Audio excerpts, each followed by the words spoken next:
Чуваки и чувихи, мужики и бабы, деды и бабки. Мы приглашаем вас на наш концерт «И чем торчать у своих телевизоров». Приходите 5, 6, 7 числа в ДК Горбунова, где вы услышите все лучшие песни из наших всех альбомов. Ты со мною забудь обо всем, эта ночь нам покажется сном.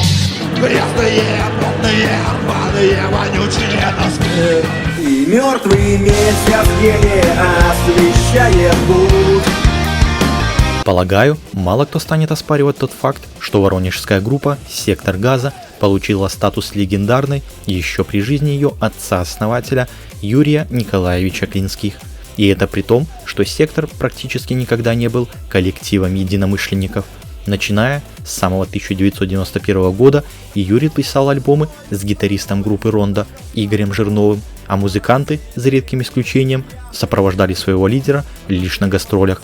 Можно сказать, что «Сектор Газа» — это сольный проект Юрия Клинских, что, впрочем, не помешало коллективу получить всенародную известность, причем с диаметрально противоположными взглядами. Кто-то восхищался песнями «Сектора» и признавал их просто шедеврами, а кто-то искренне ненавидел, считая их вульгарными, пошлыми и не имеющими никакого отношения к искусству. На сегодня лидеру группы «Сектор Газа» Юрию Клинских, больше известному под псевдонимом Хой, могло бы быть 60 лет. Однако рок-музыкант не дожил до этой даты, он внезапно умер 4 июля 2000 года в возрасте 35 лет. Но также бытуют версии о его убийстве. У певца остались жена Галина и две дочери, Ирина и Лилия. Как сегодня живут наследницы и бывшая жена знаменитого Хоя, а также его любовница, расскажу в этом видео. Но перед началом основной части пару слов как дисклеймер. Во избежание глупых комментариев под видео, я не являюсь специалистом биографии Юры и его семьи. Я не брал интервью у его семьи, где все сказанное из их уст послужило бы материалом для данного видео. Вся информация для данного видео взята из открытых источников, и за их 100% точность я само собой не ручаюсь. Так что просьба это учесть.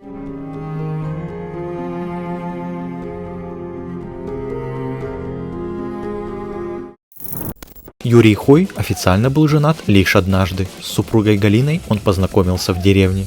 Будущая звезда сцены отдыхал там у бабушки с дедушкой, в то время как девушка оказалась в местном колхозе на уборке свеклы.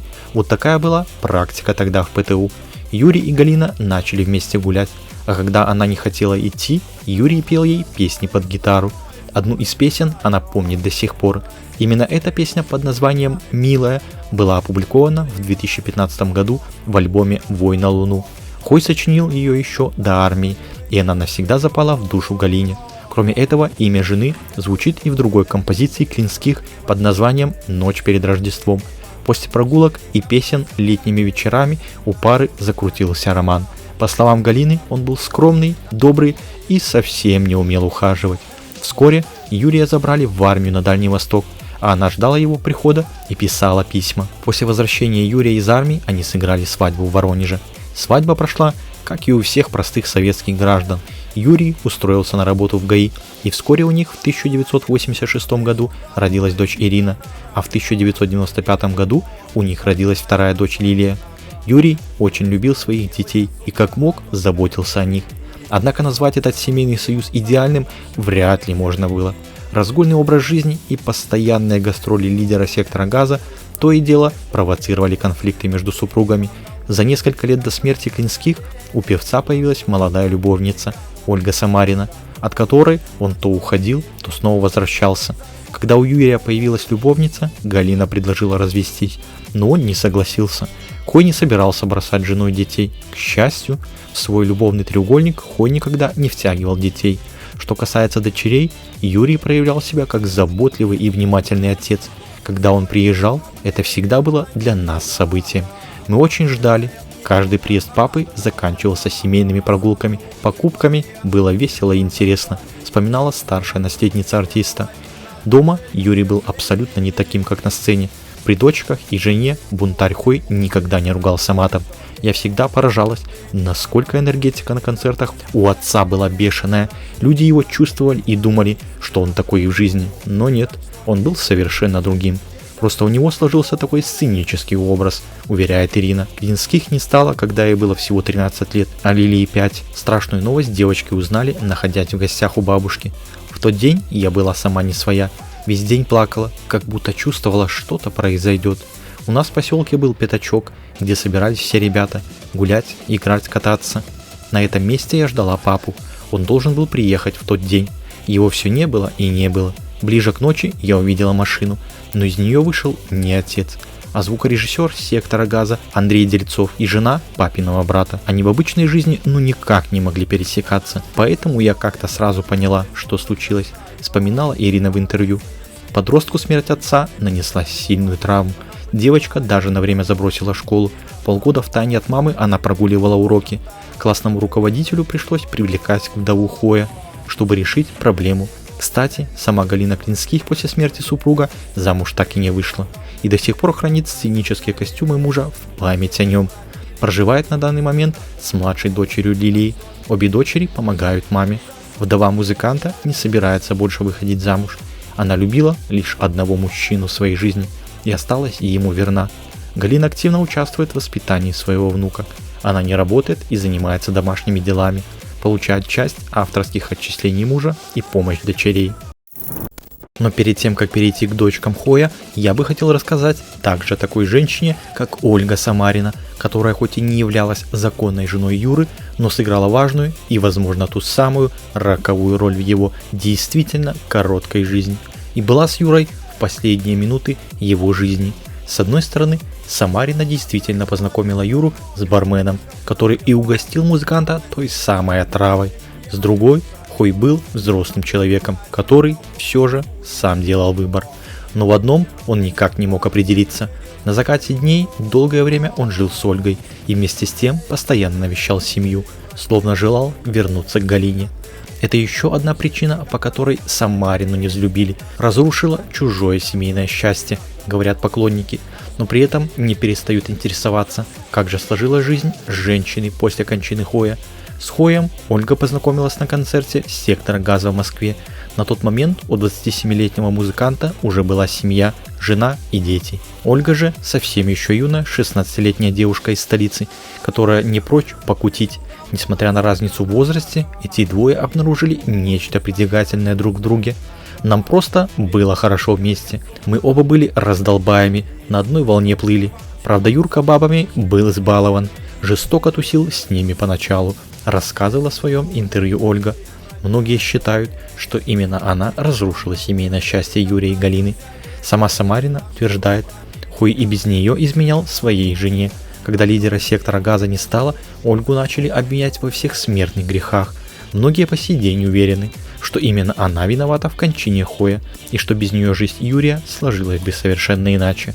Самарина утверждала, что она здесь ни при чем, но ей никто не верил. Музыканты группы перестали с ней общаться. Многие знакомые отвернулись. О себе лишний раз Ольга старается не напоминать, словно ушла в тень. Поэтому детали ее частной жизни остаются тайной. Однако время от времени в интернете появляются фотографии женщины, которые позволяют иметь хоть какое-то представление о ней. Если верить некоторым источникам, Ольга вышла замуж и у нее есть сын, но жизнь у женщины не заладилась. Она осталась со старенькой бабушкой, которая не может ходить и ухаживать за ней. Живет в Москве, от веществ давно отказалась, но вот они, по всей видимости, как мне кажется, не прошли для нее бесследно. Многие пользователи недоумевают, почему Ольга выглядит старше своих лет. Женщина родилась в 1975 году, но на снимках, которые просочились в интернет, она похожа на очень зрелого возраста даму, как говорят люди. В 2019 году Самарина побывала на кладбище в Воронеже, где навестила Хоя и музыкантов сектора газа. Интервью Ольга дает мало, устала от однообразных вопросов и от того, что потом все ее ответы воспринимаются публикой в штыки. Самарина утверждает, что когда они с Юрием познакомились, его брак с Галиной уже трещал по швам. При этом сама Галина Клинских рассказывала, что узнав о том, что ее муж завел бурный роман на стороне, чуть с ума не сошла от досады и обиды. Она даже была инициатором развода, но Хой противился, все еще думал вернуться в семью.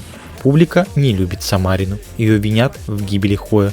Она же в свою очередь обвиняет во всем Галину, якобы та хотела вернуть мужа в семью при помощи черной магии, к бабкам каким-то ходила и в конечном итоге решила, раз Юра не достался ей, так пусть не достанется никому. Так звучит версия Самариной. Так или иначе, а именно Ольга остается единственным человеком, который действительно знает, как завершила жизнь легендарного музыканта. Она была с ним в последнее мгновение его жизни и все видела, но наотрез отказывается рассказывать, коротко заявляя, плохо ему было, от скорой отказался, кровь как кипяток говорил. Поклонники Хоя считают, что Самарина явно что-то не договаривает, но кажется, этого мы уже не узнаем никогда. Дочери певца живут в его родном городе Воронеже. Младшая Лилия окончила экономический факультет ВГУ, работает в банке и общение с прессой избегает. Старшая Ирина, наоборот, часто дает интервью. Она тоже получила высшее образование. За плечами учеба на факультете дошкольной педагогики и психологии ВГПУ. В 2011 году родила сына Матвея и единственного внука Хоя. Ирина делает все, чтобы сохранить творческое наследие отца. Дочь принимает участие в организации концертов в память об отце и сама также активно выступает с участниками коллектива «Сектор газа», на сцене в том числе в качестве исполнителя, а также работала и приняла участие в панк-опере «Кощей Бессмертный» по мотивам одноименного альбома группы «Сектор газа». Этот проект даже подтолкнул ее к тому, чтобы начать петь. Ирина в соавторстве с Романом Богословским выпустили книгу «Хой. Опасный путь через туман», куда вошли его рукописи, черновики и фотографии. Это тексты песен, и плюс у него есть заметки в тетрадях, расписанные по годам. В свое время он начал вести такой мини-дневник. Кстати, там есть тексты песен, которые никто никогда не видел. Делилась подробностями Ирина старшая. Старшая дочь Юрия – человек поистине уникальный. Все большие мероприятия и фестивали под знаменами «Сектор газа» последних лет – это в том числе и ее заслуга. Благодаря поддержке друзей и близких людей Ирина старается, чтобы память о ее отце жила. И это прекрасно, что ей это удается. Разумеется, есть достаточно много скептиков, подозревающих организаторов подобных мероприятий в желании заработать или критикующих идеи концертов с голограммами. Но когда подобное мероприятие собирает аншлаг в самом большом столичном клубе вместимостью 8000 человек, вряд ли стоит обращать на это внимание. Написанная самой Ириной в соавторстве с Романом Богословским книга – еще одна дань памяти ее отцу. Это тоже очень хорошая хронологическая история «Сектора газа».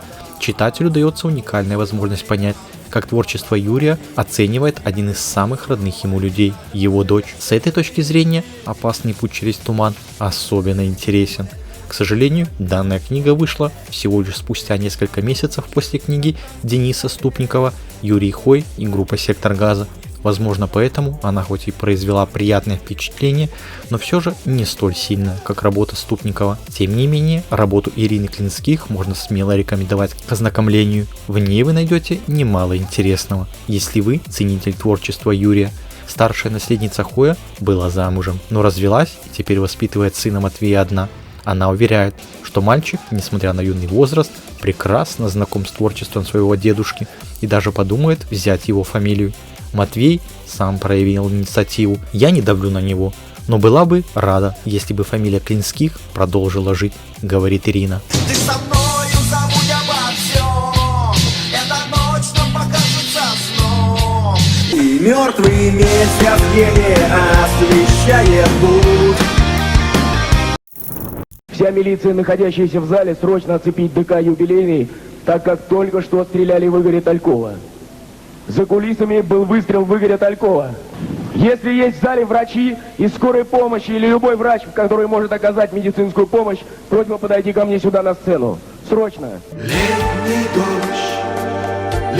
дождь и поверженный в бою. Я воскресну и спою. Скажи, откуда ты взялась, моя нечаянная радость? Чистые пруды, застенчивые ивы. 6 октября 2024 года будет очередная дата со дня гибели известного российского певца Игоря Талькова.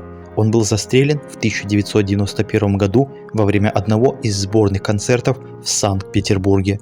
Петроградский районный суд Санкт-Петербурга зарегистрировал уголовное дело в отношении Валерия Шляфмана. Его обвиняют в убийстве исполнителя Игоря Талькова в октябре 1991-го. Материалы дела уже переданы судье и проходят первые суды. Фигурант дела является концертным директором певца. Шляфману заочно предъявлено обвинение в умышленном убийстве при отягчающих обстоятельствах, совершенное способом, опасным для жизни многих людей, а также покушение на такое убийство. По мнению следствия, в октябре 1991-го во Дворце спорта «Юбилейный» в Санкт-Петербурге Шляфман во время конфликта с представителем одного из артистов Игорем Малаховым из-за очередности выступлений на концерте попытался его застрелить. Малахов увернулся, в результате чего Тальков получил смертельное ранение и скончался на месте происшествия. В 1992 году Шляфман скрылся в Израиле. В январе 2022 года Петроградский суд Петербурга заочно избрал ему меру пресечения в виде заключения под стражу на 2 месяца с момента экстрадиции на территорию России, либо с момента задержания на территории РФ. 8 июля 2024 года Следственный комитет РФ заявил об окончании расследования дела об убийстве Талькова. Главным следственным управлением Следственного комитета России по Санкт-Петербургу завершено расследование уголовного дела в отношении Валерия Шляфмана, обвиняемого в убийстве певца Игоря Талькова. По версии следствия, в октябре 1991 года в ходе возникшего за кулисами конфликта концертного директора Валерия Шляфмана с представителем одного из артистов Игорем Малаховым Шляфман при попытке застрелить из револьвера Малахова причинил смертельное ранение Талькову. В 1992 году Валерий Шляфман, скрывшийся в Израиле, был заочно привлечен органами следствия в качестве обвиняемого за совершение убийства по неосторожности. Однако, после возобновления в 2021 году расследования уголовного дела, следователи Следственного комитета России на основе собранных доказательств пришли к выводу о причастности Шляфмана к совершению умышленных преступлений. Но несмотря на факт окончания расследования по делу Талькова, даже спустя столько лет после убийства семья музыканта так и не нашла ответы на свои вопросы. Так и осталась загадкой, кто, а главное для чего, на самом деле сделал тот роковой выстрел. Татьяна Талькова в тот страшный день потеряла мужа, а маленький Игорь – отца. Как сложилась жизнь вдовы и сына культового певца, смотрите в этом видео, не переключайтесь. Игорь Тальков обожал сына, старался проводить с ним как можно больше времени и уделял максимум внимания. Мальчик рос в атмосфере любви и заботы. Певец делал все, чтобы его семья ни в чем не нуждалась. Внезапная гибель отца стала для мальчика шоком. Его мама, а также бабушка и дедушки сделали все возможное, чтобы смягчить удар судьбы. В детстве и подростковом возрасте Игоря всегда интересовали серьезные, взрослые вопросы о смысле жизни, перипетиях истории. Музыкальные гены и не по годам взрослые интересы в один прекрасный момент привели его к написанию песен. Так же, как и отец, он занимается музыкой. Парень освоил вначале игру на синтезаторе, а потом и на гитаре. А первые куплеты были написаны ими еще в подростковом возрасте. Со временем стало понятно, что это не просто увлечение юности, а жизненное призвание. Сегодня единственному ребенку Игоря Талькова почти 43 года, и он очень не любит приставку «младший». Он обладает яркой индивидуальностью и создает свою музыку, а не копирует стиль отца и не сравнивает себя с ним. У него абсолютно другой путь.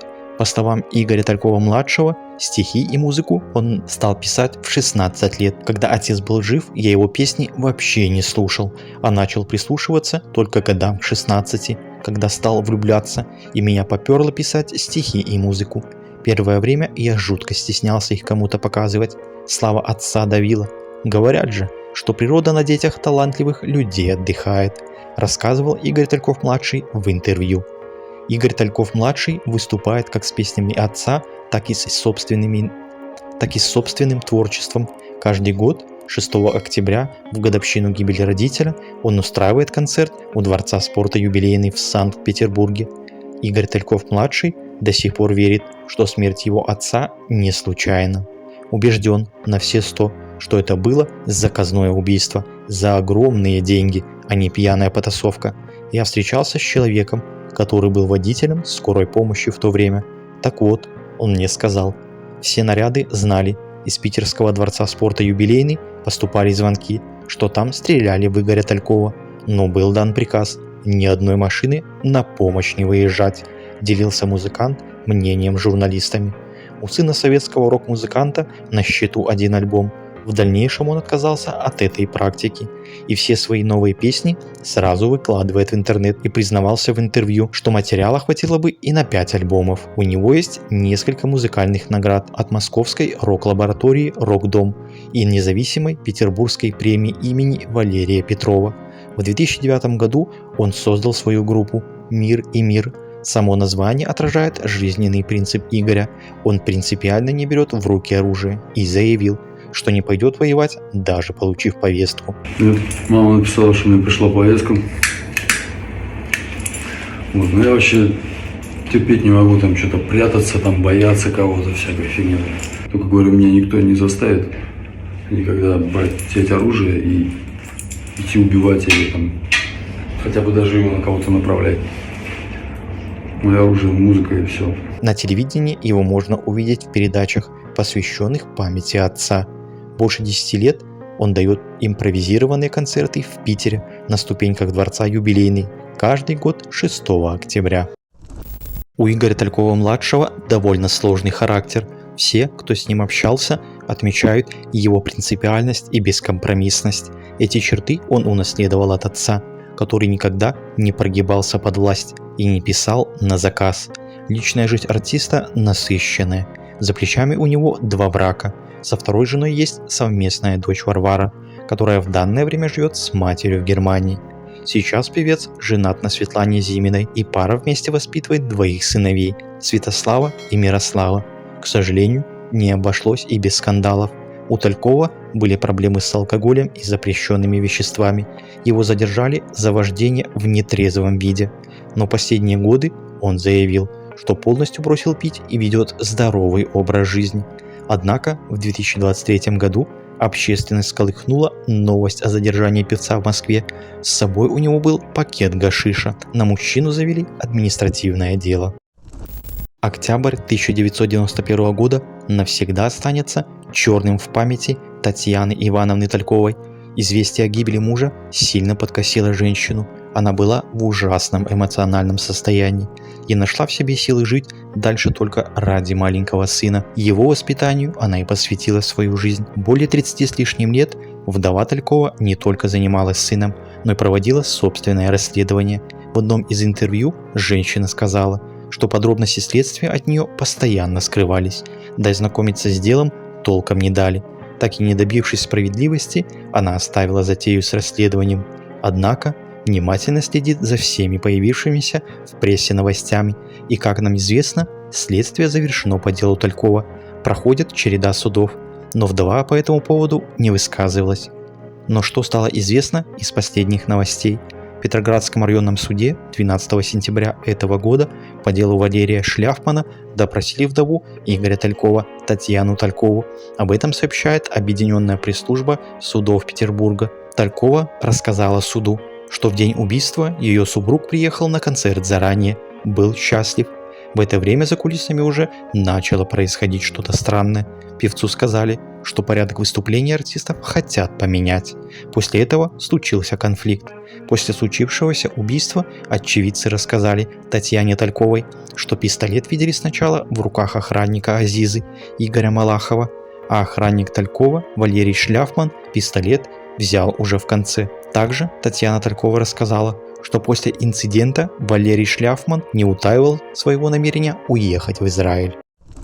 Что касается личной жизни, то Татьяна так и не вышла замуж снова.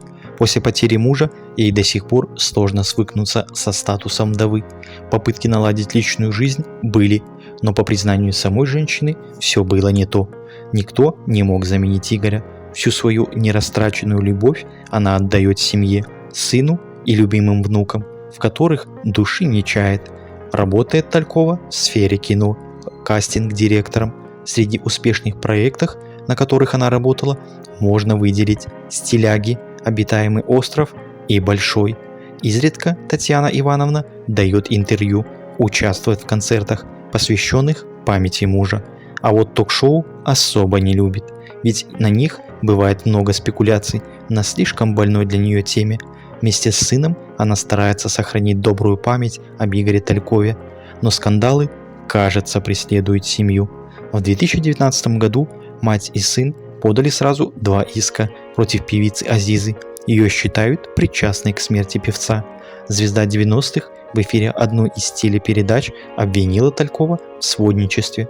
Якобы еще в 1990 году он обманом пытался заманить ее на встречу с одним из криминальных авторитетов. Близких Талькова это возмутило. В итоге они обвинили певицу в клевете и попытке опорочить репутацию Игоря Талькова. Однако суд встал на сторону Азизы. Семья Талькова полностью прекратила любое общение с певицей. Татьяна Талькова не ищет публичности, а хочет только одного – правды и справедливости. Игорь Тальков-младший нашел себя в музыке, хотя его карьеру нельзя назвать успешной. Однако самый болезненный вопрос в их жизни так и остается незакрытым. Ведь точной причины гибели Игоря Талькова, а также имени заказчика и исполнителя преступления так до сих пор нет. И с каждым годом надежды на честное расследование все меньше и меньше. Требуют наши сердца.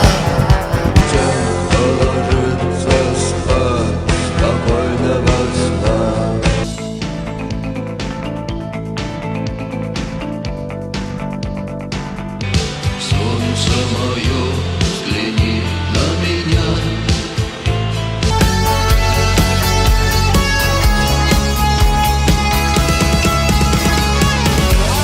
В мире музыки есть имена, которые стали легендами еще при жизни их обладателей. Одним из таких имен является Виктор Цой, культовая фигура советского и российского рока, чьи песни до сих пор звучат на радио и в плейлистах молодежи.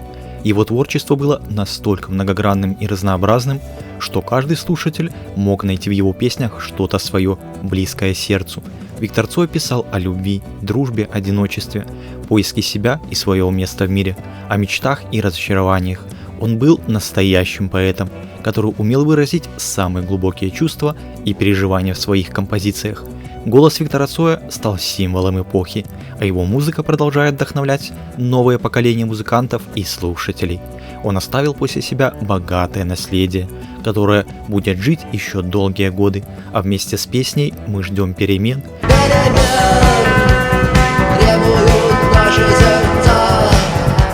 Ставшая символом тех самых перемен в свое время. Каждый в душе надеется на те самые перемены сейчас. Виктор Цой до сих пор остается популярным на всем постсоветском пространстве. Его любят как старшее поколение, так и молодежь. Когда ушел Виктор Цой, его сыну Саше было всего 5 лет. Трагедия произошла в 1990-м. Рок-музыкант погиб в ДТП. С тех пор прошло более 30 лет, но интерес к жизни и творчеству Цоя не ослабевает. Поклонники легенды рок-музыки хотят знать все о том, как сейчас живут родители погибшего музыканта, которые практически не дают интервью, и единственный сын Виктора Александр, и чем они все занимаются. Об этом я и расскажу в этом видео. Виктор и Марьяна встретились на квартирнике. Застенчивый 20-летний музыкант Витя и 23-летняя Марьяна. С первой же минуты она была поражена его необычайностью, непохожестью на других, и он, в свою очередь, был очарован красотой этой девушки. Уже на следующий день Виктор позвонил ей по номеру телефона, который Марьяна записала ему губной помадой, так как под рукой не оказалось ни ручки, ни карандаша. Они начали встречаться. Полгода они гуляли по скверам и паркам, прежде чем им удалось снять комнату и поселиться вместе. Жили они бедно, но были счастливы, потому что любили друг друга. Правда, родители влюбленных были не в восторге от их выбора, но ничего не могли с этим поделать. Через 2 года Виктор сделал Марьяне предложение. Свадьбу сыграли в феврале 1984 года. Торжество получилось скромным, денег было в обрез. А в 1985-м на свет появился их сын Саша. Год спустя Виктора Цоя пригласили сняться в фильме Сергея Соловьева «Асса», сыграть по сути самого себя, рок-музыканта, не признанного официальными ведомствами. Он уезжал на съемки, рассчитывая вернуться через несколько дней, но работа растянулась на 3 недели. Именно там, На съемках музыкант встретил женщину, которая стала его второй и последней любовью, переводчицу Наталью Разлогову. Он не стал обманывать Марьяну, признался ей сразу, как только вернулся домой. Они расстались, хотя официально развода так и не было. Виктор и Марьяна не стали его оформлять ради сына. После гибели Виктора Марьяна больше не вышла замуж. Она написала книгу «Точка отсчета» о своем талантливом муже. За ней последовала еще одна «Виктор Цой. Стихи, документы, воспоминания». Марьяна вовсе не была затворницей. У нее развивался роман с петербургским рок-музыкантом Александром Аксеновым, группа «Рикошет». Они жили вместе, а в 2005-м Марьяны не стало. Ее жизнь унес рак. Ее похоронили на Богословском кладбище Санкт-Петербурга, неподалеку от могилы Виктора. Наталья была на 6 лет старше Виктора, но это не помешало им проникнуться нежными чувствами друг к другу. Влюбившись в Наталью на съемочной площадке фильма «Асса», она была ассистентом режиссера, Виктор оставил семью и перебрался из Ленинграда в Москву. Их история любви длилась несколько лет. В августе 90-го музыкант погиб за рулем авто на одной из латвийских дорог. В ноябре 91 года Наталья стала женой известного московского журналиста Евгения Додолева, от которого она родила 2 детей. На протяжении 20 лет после смерти Цоя она хранила молчание, избегая бесед с журналистами. Вместе с мужем Наталья эмигрировала в США. О ней услышали вновь только в связи с 50-летним юбилеем Виктора. Выяснилось, что Наталья все это время готовила документальный фильм под названием «Цой. Кино». Эта лента вышла в 2012 году. Сейчас Разлогова работает на Первом канале. Она избегает общения с прессой, не дает никаких интервью. Однако иногда встречается с поклонниками Виктора Цоя и отвечает на их вопросы. Более того, не хочет писать мемуары, хотя иногда исправляет неточности или ошибки в биографических данных, уточняя детали, которые не связаны с личными отношениями. По воспоминаниям продюсера Юрия Айзеншписа, Наталья была мудрым и обаятельным человеком.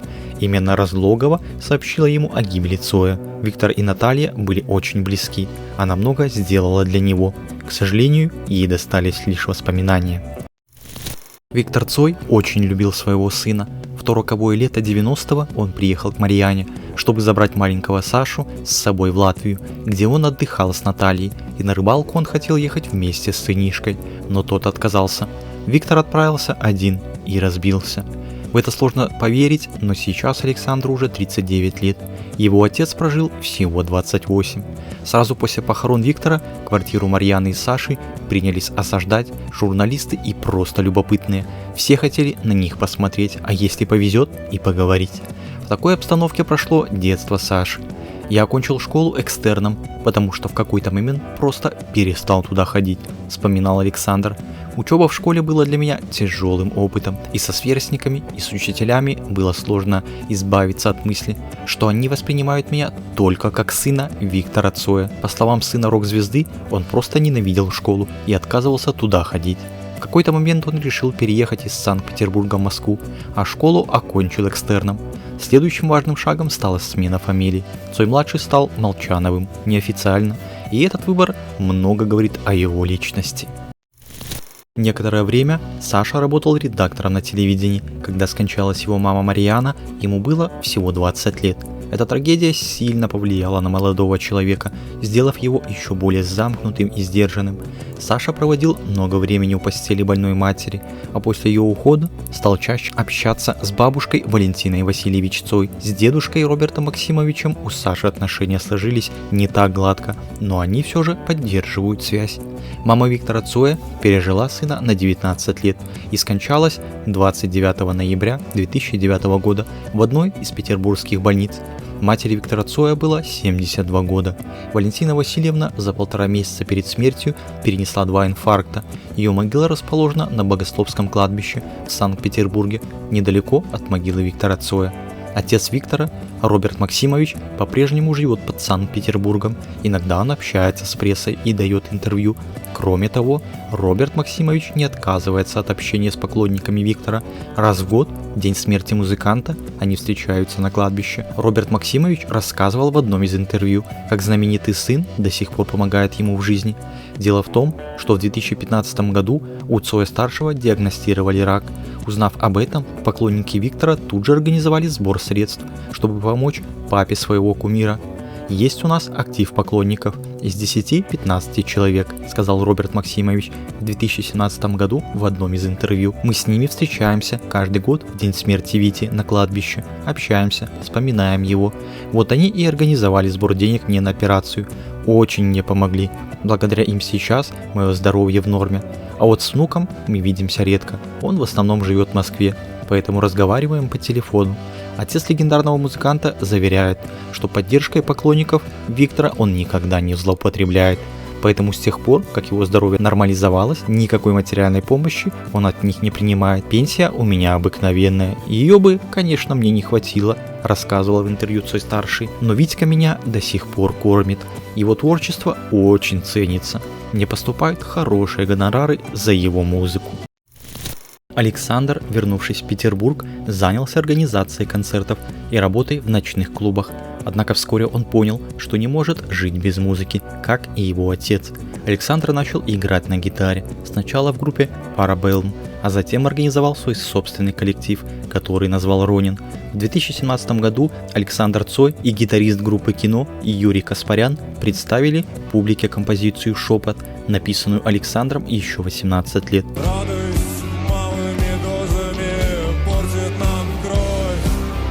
Эта песня вошла в его альбом «Опора». Летом 2019 года Александр принял участие в серии концертов симфонического кино, где музыканты исполняли песни легендарной группы в сопровождении симфонического оркестра.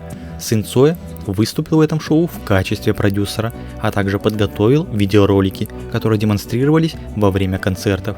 Голос Виктора Цоя звучал с оцифрованных записей. Александр Цой признавался, что не успел побывать на концерте своего отца в свое время. Теперь он восполняет этот пробел, участвуя в организации концертов возрожденной группы «Кино». Сын легендарного рок-музыканта был против съемок Алексеем Учителем фильма «Цой», в основном из-за того, что в основе сюжета лежали вымышленные события, а вовсе не факты биографии его отца. Протестовал и Роберт Максимович Цой. Было даже написано письмо, адресованное министру культуры РФ. Однако фильм все же вышел, несмотря на протесты обоих наследников певца. Комментировать его события Александр отказался. По его словам, не хотелось привлекать своими негативными высказываниями дополнительный интерес к картине. В 2010 году Александр Цой сочетался браком с Еленой Осокиной, и у них родился ребенок. Кроме музыки, сын Виктора Цоя испытывает огромную страсть к мотоциклам. Иногда он рискует и гоняет на предельной скорости, но сотрудники ГИБДД закрывают глаза на его незначительные нарушения. После распуска группы «Ронин» Александр сосредоточился на своем сольном проекте «Саша Цой». Проект «Ронин» закрывается, такой группы больше не существует. Эта группа теперь называется скромно и просто «Саша Цой». Те, кто близко знал Виктора Цоя, отмечают, что сын очень похож на него не только внешне, но и манерой двигаться, жестикулировать и пластикой, а самое главное, он не мыслит своей жизни без музыки.